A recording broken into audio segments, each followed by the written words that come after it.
हमें बागेश्वर महाराज की एक वो बात बहुत अच्छी लगी, जात पात की करो विदाई, हम सब हिंदू भाई भाई, छुआछूत की करो विदाई, हम सब हिंदू भाई भाई। जैसे चाहे वो चंद्रशेखर रावण हो और चाहे दामोदर हो, जी हिंसा करा करके समाज को बांटना चाहते हैं, जे सर्वजन की बात ना करते हुए देश में गृह युद्ध चाहते हैं। तो सबसे पहले वो 3 हत्याएं जाटव समाज के लोगों की कर चुका है और इनमें ये कह चुका है कि मैं जाटव समाज का हितैषी हूं। जैसे उस दिन मैं बच करके नहीं निकलता तो मेरी हत्या कर देता और मेरे समर्थकों से और मेरे पिताजी से ये कहता कि जाटव समाज जिंदाबाद, जाटव एकता जिंदाबाद, इनकी हत्या कोई गैंग में कोई व्यक्ति कर गया है, जांच और मुकदमा कायम हो। आपके साथ ऐसा क्या हुआ कि आप एकदम से उनके पास पहुंच गए? जाति से कुछ नहीं होता, आपको पता होगा भाई भाई के विचार अलग होते हैं। ग्वालियर से प्रकरण शुरू हुआ बाबा साहब अम्बेडकर के विरोध में, तो उनने भी अपनी जाति को ले लिया। पहले भीम आर्मी बनी, फिर बन गई सवर्ण आर्मी। बिल्कुल बन गई क्या नहीं। अब मैं ये समझ में नहीं आता है कि ये कमजोर की लड़ाई लड़ रहा है, एक ताकतवर की लड़ रहा है। इधर से ये भीम आर्मी है और ये सवर्ण आर्मी है। ये कह रही है कि इसने गलती कर दी है, ये कह रही इसने नहीं की। अब ये युद्ध होने लगा क्या नहीं होने लगा? दोनों का युद्ध हो रहा क्या नहीं? जातिवाद पनप रहा क्या नहीं? मेरा कथन है कि जो मेरे साथ मारपीट कर रहे हैं दामोदर यादव जी के सुपारी किलर, उन्होंने भी जाटवों के अलावा किसी के साथ मारपीट नहीं की होगी। बाबा साहेब B.R. अम्बेडकर साहब, नमस्कार, मैं हूं आशीष और आप देख रहे हैं हमारा स्पेशल एपिसोड, जिसमें हम बात करने वाले हैं कुछ रीसेंट चर्चाओं के बारे में जो अभी भी हमारे क्षेत्र में, हमारे एरिया में बहुत ज्यादा हुई हैं।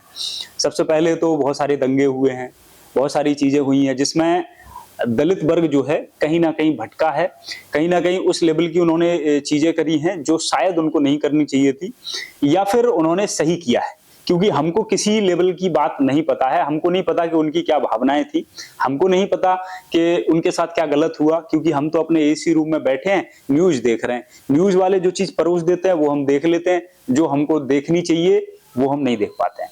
कुछ दिन पहले से ही अगर आपने नोटिस किया होगा, हमारे चंद्रशेखर आजाद जी जिनके पीछे ये पूरा मामला हुआ है, तो उसमें हमने देखा था कि चंद्रशेखर आजाद जी जो है वो किसी व्यक्ति के पास जा रहे हैं, बार बार भाग के दौड़ के, और उसको न्याय दिलाने की बात कर रहे हैं। मुझे नहीं पता, मैंने बस वो रील देखी और मुझे लगा कि बहुत अच्छा नेता है, बहुत बढ़िया आदमी। अब ये मत सोचना कि मैं उनकी तारीफ कर रहा हूं तो मैं उनकी साइड का हूं या भीम आर्मी का हूं, या फिर मैं आने वाले टाइम में अगर मैं कुछ बात ऐसी बोलूं जो उनके विरोध हो तो मैं उनका विरोधी हूं। बाकी आप लोगों से मिलाते हैं आज हम हमारे लोकेंद्र नेताजी के नाम से फेमस हमारे लोकेंद्र अहिरबार जी से। बहुत बहुत नमस्कार सर आपके लिए, आशीष जी की आपने कीमती समय निकाला। देखिए नेताजी, माफ करना, शायद आपको ऐसा लग रहा होगा कि मैं आप पे व्यंग कस रहा हूं, मैं आपके हंसी उड़ा रहा हूं, बट ऐसा कुछ भी नहीं है। कुछ समय से लोकेंद्र नेताजी के नाम से आप काफी फेमस हुए हैं, काफी चीजें ऐसी हैं जो वायरल हुई हैं जिसके बारे में आने वाले टाइम में बात करेंगे। और नेताजी एक आपका सरनेम मान लो या कुछ मान लो, ये हो गया है, मतलब जनता आपको अब नेताजी के नाम से ही जानेगी। मैंने शुरुआत की, एक्चुअली मैं इनको जानता नहीं था काफी टाइम पहले, मैंने बट इनका एक वीडियो देखा जिसमें बुरे तरीके से पीट रहे हैं और बहुत सारी चीजें चल रही हैं। तो मैंने देखा, मुझे बुरा लगा लिटरली कि ऐसे कोई क्यों मार रहा है। हो सकता है इनने कुछ गलती की हो सकता है उनसे कुछ गलती हो गई हो। तो मैं ये चाहता हूं कि इनकी एक बात जो है मैं जनता तक लेके जाऊं, और इसी के बारे में हम आपसे बात करने वाले हैं। सबसे पहला मैं आपसे सीधा सीधा जवाब ये चाहूंगा कि जब मैंने थोड़ी सी रिसर्च की तो मुझे पता चला कि ऐसी कुछ चीजें थी जो आप बोल रहे थे, ऐसे कुछ क्वेश्चन थे जो आप पूछ रहे थे। क्या मैं जान सकता हूँ वो कौन से क्वेश्चन थे?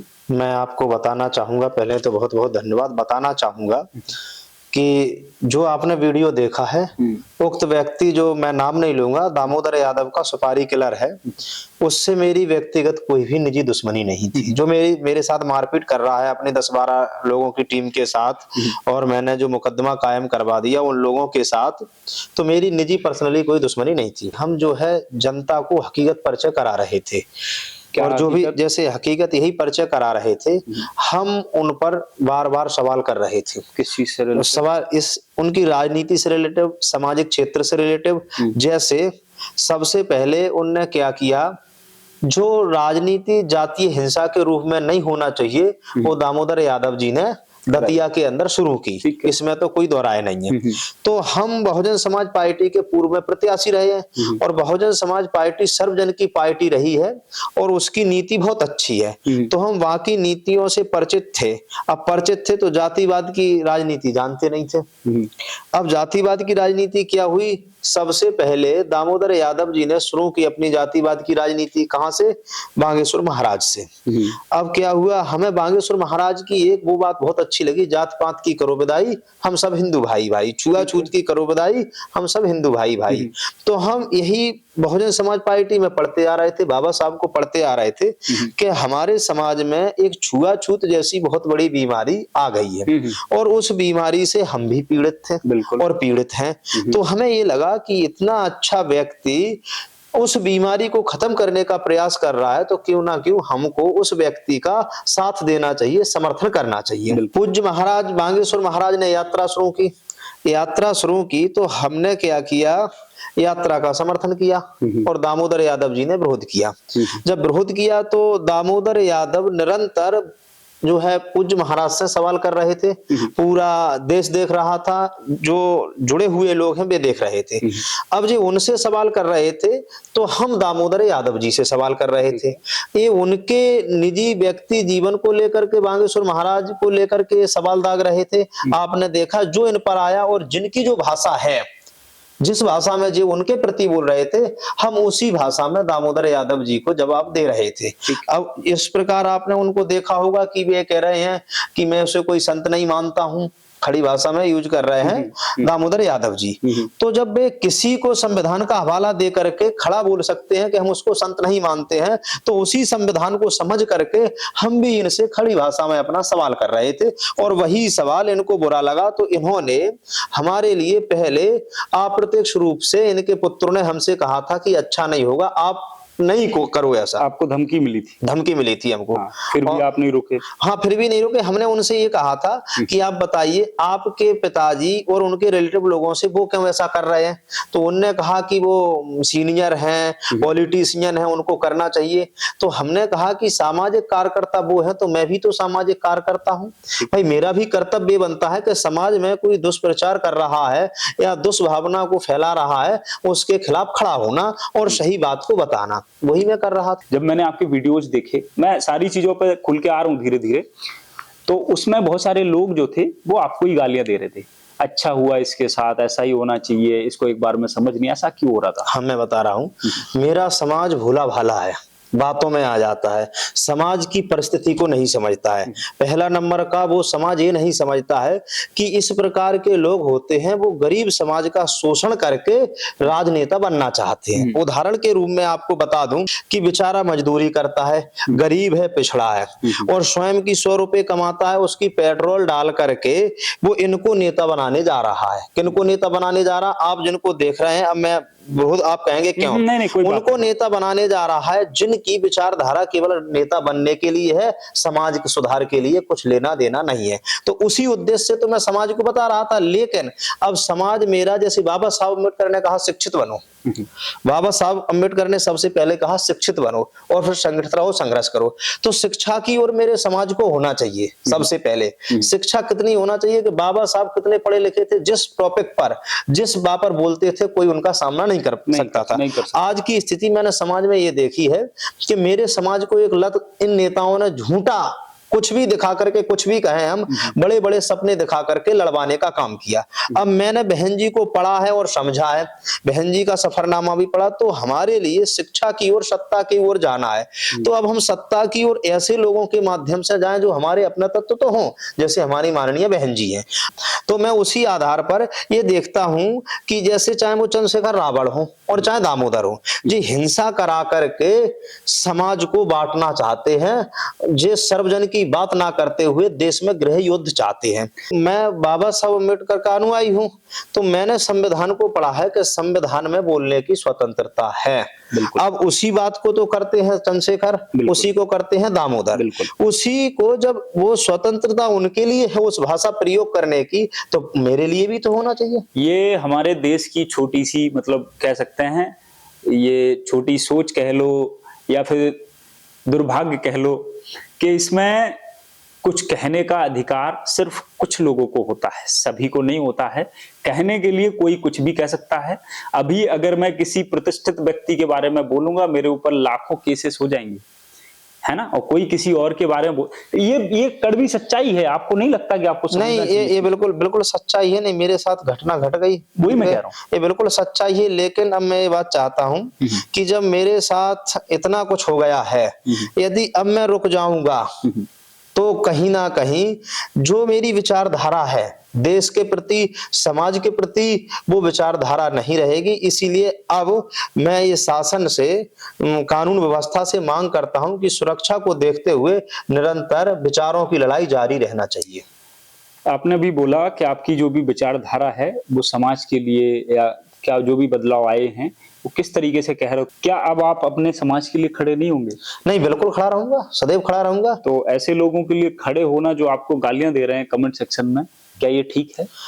नहीं, अब वो अशिक्षित हैं, वो अशिक्षित हैं, उनको भड़का दिया है। जब निरंतर हम लड़ते रहेंगे और उनके प्रति सकारात्मक संदेश पहुंच जाएगा। अभी उनको भड़का दिया नहीं कि आपका विशेष जाति के लोग दुश्मन है, जबकि ऐसा कुछ नहीं है। दुश्मन हमारी सबसे बड़ी शिक्षा है, क्योंकि हम अशिक्षित होते हैं। शिक्षित हैं तो कोई दिक्कत नहीं, अशिक्षा ही हमारी सबसे बड़ी दुश्मन है। जैसे हमें ये जानकारी नहीं कौन दुश्मन नहीं है, पहले ही नंबर 1 की। अब किसी ने भड़का दिया कि वो व्यक्ति खराब है, तो ऐसा भी तो नहीं है। हम यदि अपने पूरे उन तमाम के इतिहास को पढ़ें तो आज लोग भड़काते रहते हैं, जैसे रियासतों के बारे में भड़काते रहते हैं, अरे वो जाति खराब है, ये जाति खराब है, जातिवाद की ये बात चलती रहती है। तो हम जब आजादी की उस परिस्थिति को समझते हैं कि कितनी रियासतें, कितने समाज, कितनी जाति के पास थी, तो उस समय हमें देखने को मिलता है कि वहां जाति, कुल, धर्म नहीं रह जाती। ऐसी कोई जाति नहीं थी जिसके पास रियासत ना हो। मेरे पास इतनी व्यवस्था होती, सारी व्यवस्थाओं से मैं होता, जो प्रकार जैसे उल्टा सीधा जो लोग बोल रहे हैं उसी व्यवस्था, जैसे उनके पास पैसा है तो 4 बंदूकें हैं, व्यवस्था है, सुरक्षा है, गाड़ियां हैं, ये सब कुछ होता, तो मेरे साथ जो घटना घटी है उस घटना वो नहीं घटती। मैंने बाबा साहब अम्बेडकर की जीवनी को पढ़ा है।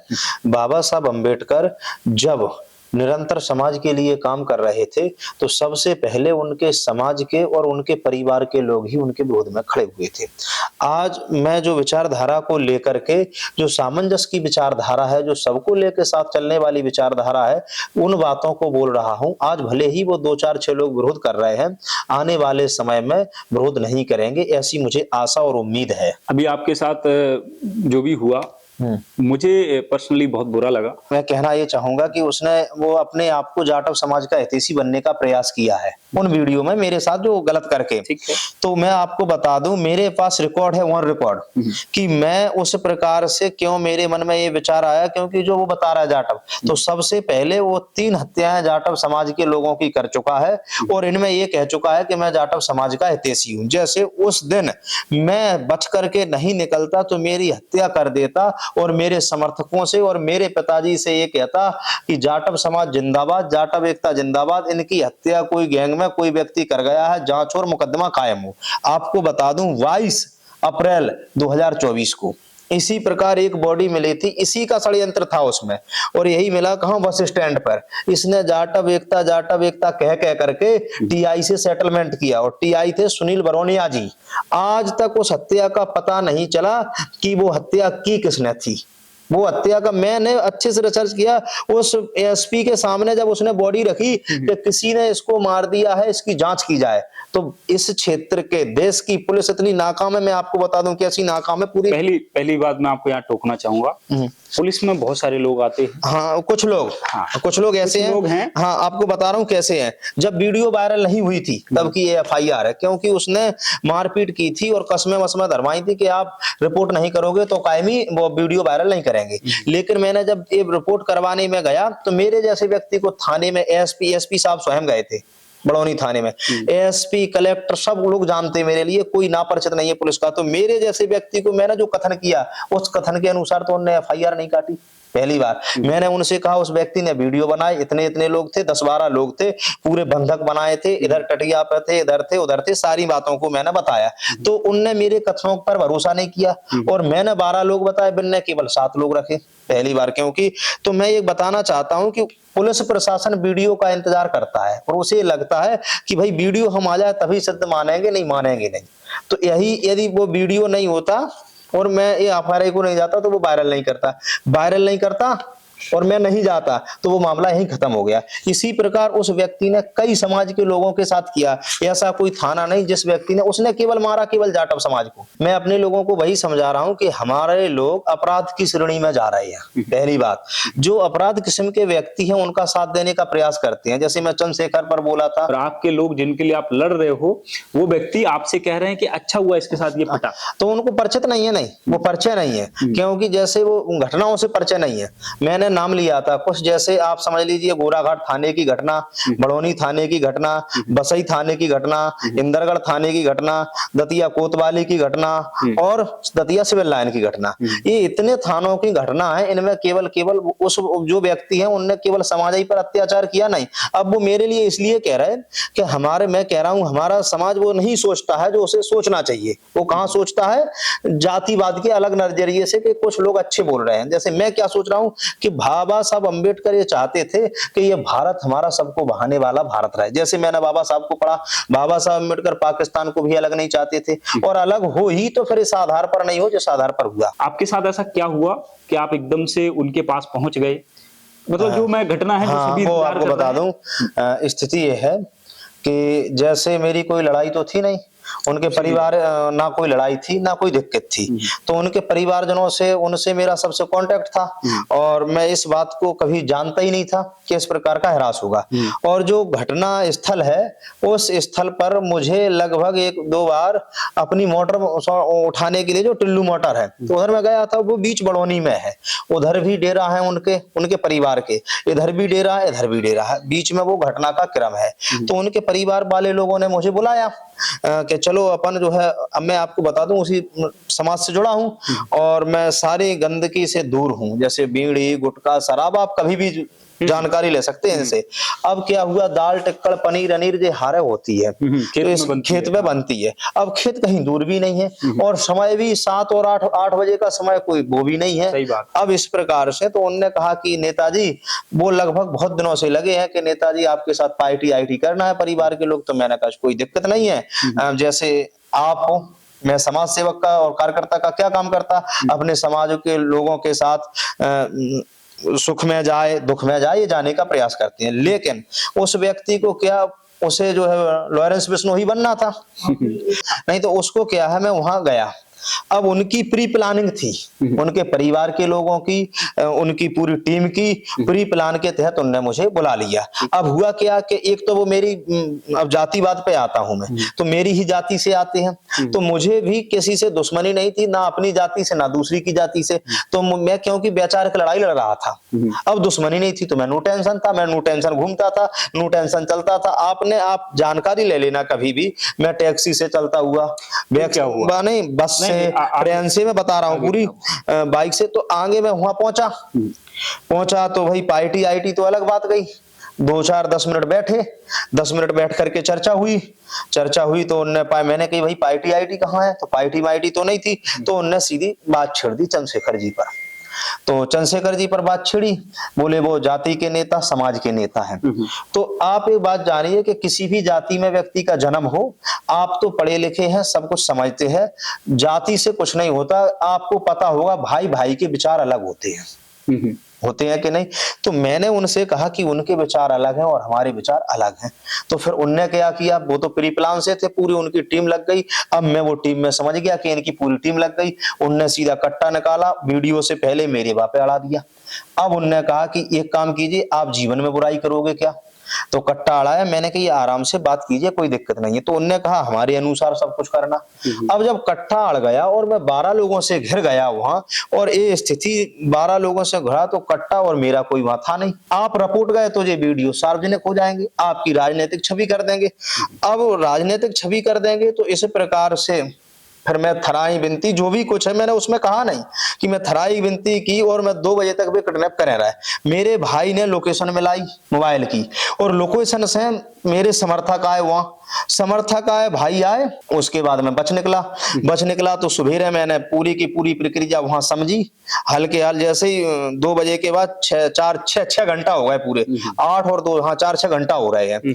8 बजे के बाद और तो पूरी घटना का चक्कर समझ करके फिर मैंने सोचा कहीं ना कहीं वीडियो तो आज नहीं तो कल वायरल होगी, क्योंकि राजनीति में ये होता है कि जो बन जाता है, क्योंकि मतलब आपको पता था कि अगर आप पुलिस में गए तो ये वीडियोस वायरल होंगे, वो तो 100% बना था। राजनीतिक भविष्य खतरे में आ सकता है। चलिए, इसके लिए मैं आपको बधाई दूंगा कि कम से कम आप में इतना गट्स है कि चाहे जो भी हो हम डरेंगे नहीं। तो वो तो बाबा साहब ने सिखाया नहीं। जैसे बाबा साहब हमारे महात्मा बुद्ध हुआ करते थे, गौतम बुद्ध, और गौतम बुद्ध सनातन के एक प्रमुख ऋषि कहें हम, उनके लिए भगवान कहें हम, भगवान कहते आज।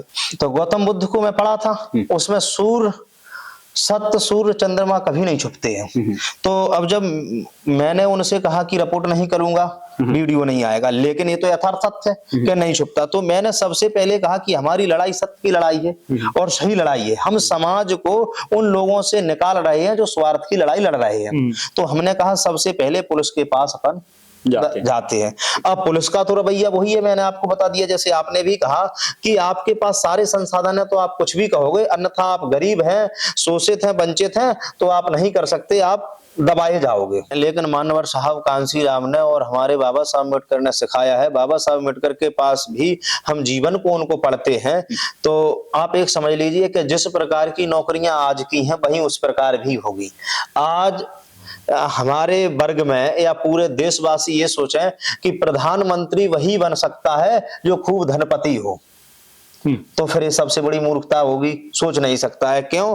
क्योंकि सत्य की, न्याय की, समाज की लड़ाई लड़ने के लिए जज्बात की जरूरत रहती, भाव की जरूरत रहती है, पैसे की आवश्यकता भी समय समय पर पड़ती है। तो भाव देखते हुए हमें संघर्ष करते हुए चलना चाहिए। मैं ये समझता हूं कि भले ही आज हम उस स्थिति में नहीं है, हमने ये देखा है, हमने उनको भी, कर्पूरी ठाकुर को भी पढ़ा है। कर्पूरी ठाकुर जब विधायक बन गए और समाज की लड़ाई लड़ते लड़ते, तो उनको हमने अच्छे से समझाया कि उनके पास कुर्ता नहीं था, फिर भी वो लड़ाई को लड़े। तो हमारा ये मानना था कि अपने पास व्यवस्था नहीं है, लेकिन अपन कौन सी लड़ाई को लड़ रहे हैं। एक और जातिवादी संगठन है जो देश को बांटना चाहते हैं, देश में गृह युद्ध चाहते हैं, और हम ये चाहते हैं कि देश बटे ना। आपने जितने संगठनों का नाम लिया है जो जाति के नाम पर संगठन चल रहे हैं, मैंने, आप मेरी प्रोफाइल पे जाएंगे तो मैंने उन प्रत्येक व्यक्ति का विचारों के माध्यम से विरोध किया है।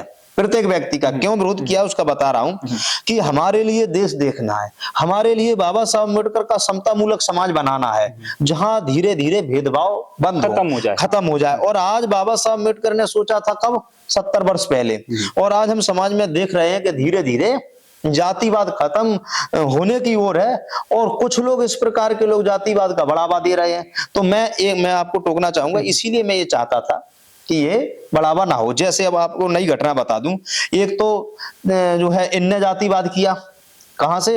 अलग बात है कि आप लड़ रहे हैं, वो अलग बात है, कुछ विचारों में कुछ बोलना। आप बताइए, किसी के धर्म के विरोध में बोलना क्या ठीक है? सही बात है नहीं। किसी भगवान के विरोध में बोलना ठीक है क्या? नहीं। क्या किसी भी ऐसे कृत्य को करना जो बाबा साहब मना कर गए संविधान लिख करके कि ये कृत्य हमको नहीं करना, क्या वो करना सही है क्या? मेरा मानना ये है कि जब हम न्याय के रास्ते पर चल पड़े हैं और हम वही काम कर रहे हैं जो उचित है, बाबा साहब समता मूलक समाज वाला, हमने, देखिए आपको उदाहरण में बता दूं कि जैसे ये ग्वालियर से प्रकरण शुरू हुआ बाबा साहब अम्बेडकर के विरोध में, तो उनने भी अपनी जाति को ले लिया। पहले भीम आर्मी बनी, फिर बन गई सवर्ण आर्मी। बिल्कुल बन गई क्या नहीं? अब मैं ये समझ में नहीं आता है कि ये कमजोर की लड़ाई लड़ रहा है, एक ताकतवर की लड़ रहा है। इधर से ये भीम आर्मी है और ये सवर्ण आर्मी है। ये कह रही है कि इसने गलती कर दी है, ये कह रही इसने नहीं की। अब ये युद्ध होने लगा क्या नहीं होने लगा? दोनों का युद्ध हो रहा क्या नहीं? जातिवाद पनप रहा क्या नहीं? मेरा कथन है कि दोनों पे कंट्रोल किसका है? सरकार का। जैसे मैं हूं सरकार में, तो दोनों को इधर। तब तक ये भीम आर्मी की ये चर्चा नहीं थी गलत तरीके से। मैंने पूरे सवर्ण, अब जो सवर्ण जो शब्द आया वो भीम आर्मी के बाद आया है, सवर्ण शब्द ही भीम आर्मी के बाद आया है। तो मैं आपको बता दूं, इससे पहले बाबा साहब पर सब फूल माला डालते थे, बाबा साहब के विचारों का सब सम्मान करते थे सर्व समाज के लोग। लेकिन मैं बार बार ये बात कहूंगा, कह रहा हूं कि भीम आर्मी के आने के बाद में, और वो गांव की भाषा में कहते कि जाना लोग की कहते क्या कहते, ये करने के बाद में वो बाबा साहब जो भगवान के स्वरूप है, जैसे हमारे जिस बाबा साहब ने इतना संघर्ष किया है संविधान सभा में लेकर के, संविधान लिखने में लेकर के, 4-4 बच्चों की कुर्बानी में देकर के, आप एक समझिए कि भगवान के स्वरूप पर क्वेश्चन किसके कारण उठा है? इन जैसे लोगों के कारण। तो ये रियल बात है। अभी आप कुछ आखिरी में अगर 2-4 शब्द कहना चाहें जी, जो भी आपका एक्सपीरियंस एक्सपीरियंस वाले समय में आप मैं ये कहना चाहूंगा जनता से कि जो भी वो उक्त व्यक्ति घटना को अंजाम दे रहा है, मैं ये कहना चाहूंगा कि आप उस व्यक्ति के बारे में जान लेना। मैं अपनी समाज के लोगों से कहना चाहूंगा कि उस व्यक्ति ने अपनी जाति के अलावा किसी पर अपराध नहीं किया, और उसका एक ही टारगेट रहता है क्या? सबसे पहले मारपीट करो, वीडियो बनाओ और कहो थाने में जाओगे तो वायरल कर देंगे, और मेरे से बड़ा समाज में पावरफुल नहीं है। तो हम पूरी समाज से ये कहना चाहेंगे कि ऐसे अपराधियों से समाज को दूर रहना चाहिए, क्योंकि हम आपको बता ही चुके कि मैं क्यों उस प्रकार से बच करके निकला, कैसे बचा मैं जानता हूं। यदि वो व्यक्ति हमारी वहां हत्या कर देता, उसकी गैंग पूरी हत्या कर देती, तो वो यही चिल्लाती कि जाटव समाज जिंदाबाद, हमारे लोकन जाटव की हत्या हो गई है और उसे न्याय मिलना चाहिए। इस प्रकार की घटनाओं को भी ये व्यक्ति कई बार कर चुका है और करेगा। तो मैं यही कहूंगा समाज से कि इन अपराधियों से समाज दूर रहे, और जो समाज ये कह रहा है कि अच्छा हुआ, तो शायद मैं ये मानता हूं कि आप उस गैंग के सदस्य हो और आप ये समझते नहीं हो कि वो कितने गंदे लोग हैं। आपको ये समझना चाहिए, समझ करके जो समाज के अच्छे लोग हैं, बुद्धिजीवी लोग हैं, उनका संग देना चाहिए। जैसे पूरे उसमें आप ये समझो, अध्ययन करो कि किस व्यक्ति समाज के लिए कर सकता है जिसने समाज में कोई गलती नहीं की है। अब आप बताइए, जिसने समाज में अपराध खड़ा किया हो समाज के लिए, वो कैसे रक्षा करेगा?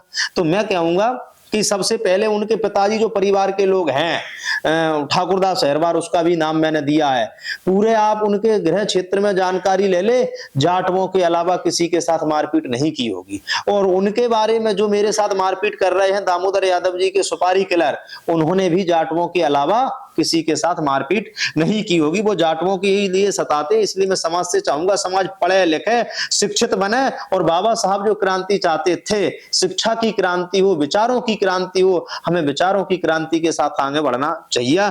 यही मैं अपील करना चाहूंगा। धन्यवाद। चलिए, मैं बस आप लोगों से इतना कहूंगा, इनकी बातों को सुना है, इनके विचारों को समझा है, इनका बस उम्मीद करता हूं आपको इनकी बातें समझ में आई होंगी, इनके विचार समझ में आए होंगे। बाकी हर किसी का अपना मत हो सकता है, हर किसी के अपने विचार हो सकते हैं। आपसे अनुरोध है, जो भी आपके विचार हो कमेंट सेक्शन में लिख सकते हैं, बस इस तरीके से लिखें कि किसी को बुरा ना लगे। बाकी मैं आशीष शर्मा विदा लेता हूं। आज के इस एपिसोड के साथ कोशिश करूंगा हर महीने कुछ ना कुछ आपको लेके आऊं। और आज का जो मैं यहाँ पे लेके आया हूँ, जो लोकेंद्र नेताजी से जो मैंने बातचीत की है, इसका एक ही उद्देश्य था कि हम किस तरीके से चीजों को समझे बिना कोई भी डिसीजन ले लेते हैं, को मार पीट करके इनका वीडियो बना के किसका भविष्य खराब हुआ है। मैं ये नहीं कहूंगा कि कोई कमजोर है, कोई खराब है, कोई अच्छा है। इस दुनिया में बहुत सी चीजें ऐसी हैं जो खराब हैं, बहुत सी चीजें ऐसी हैं जो अच्छी हैं, और बहुत सी चीजें ऐसी हैं जो होनी चाहिए लेकिन होती नहीं। मैं इस बात पे भी नहीं जाऊंगा कि बहुत ज्यादा खराब कोई है, बहुत ज्यादा अच्छा कोई है। मुझे बस आप पे छोड़ता हूं, आप जो भी ऑडियंस मुझे देखे, उम्मीद करूंगा आप अपने विचार जरूर लिखें। आपको ये वीडियो कैसा लगा, आपको ये पॉडकास्ट कैसा लगा, और हमारे लोकेंद्र नेताजी जो भी हैं, इनके विचार आपको कैसे लगे। मिलते हैं किसी और शानदार वीडियो के साथ, तब तक के लिए जय हिंद, वंदे मातरम। जय हिंद, जय हिंद।